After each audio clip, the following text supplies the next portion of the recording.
Hello' গাইছ, মই যে সদায় সদায় যে আপোনালোকক যে কওঁ যে আমাৰ এইটোত মই যোনটো ৰুমত থাকোঁ সেইখন ৰাস্তাত যে সদায় মাছ মাৰে বা কালিও আপোনালোকক মই এটা ভিডিঅ' দি দিছিলোঁ যে মাছটো কেনেকৈ পায় নাপায় বা এনেকৈ সদায় দিন হ'লে পায়। আজি কিছু মই বৰষুণ পৰাৰ কাৰণে যাব পৰা নাই, তো আপোনালোকক কিমান মাছ পায় নাপায় মই আপোনালোকক দেখাই আছোঁ।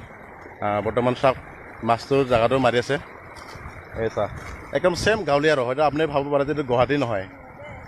এই চাওক চাওক এনেকৈ তাৰমানে মানে আমাৰ এনেকৈ হয় তাৰমানে ন, একদম ছেম লোকেল আৰু আপোনাৰ মাছটো আপুনি চাব পাৰে। আপোনালোকে মাছটো দেখাইছোঁ এই চাওক বাল্টিঙত এইখিনি মাছ আপুনি এনেকৈ তাৰমানে আঁঠুখন যদি পাতে তখন তাৰমানে একদম পূৰা তাৰমানে আৰু এনেকৈ ৰাস্তাদি বুজি যাইছে। আপোনালোকে মই মাছটো হয়তো দেখাব নোৱাৰিম। এই চাওক এনেকৈ তাৰমানে আঁঠুখন এই চাই এটা দুটা অলপমান মাছটো যাই আছে। আপোনালোকে হয়তো মই ইমান কেমেৰাটো জুমটো কৰিব পৰা নাই, চাই লওক। এইখন ৰাস্তাত আমি যোনটো আমি আপডাউন কৰোঁ এইখন ৰাস্তাত এনেকৈ মানে মাছ পায় ন ফ্ৰেণ্ডসকল, আপোনালোকে ক'ব নোৱাৰিব। চাওক পূৰা সেই তাৰমানে ছেম গাঁও আৰু আপোনালোকে দৃশ্যখন দেখাই দিছোঁ অলপমান। একদম এইটো গাঁও নহয়, এইখন গুৱাহাটী হয়। এই গুৱাহাটীত যে এনেকৈ জেগাত যে এনেকৈ মাছ পায় মানে কোনেও ক'বই নোৱাৰিব। Bye bye.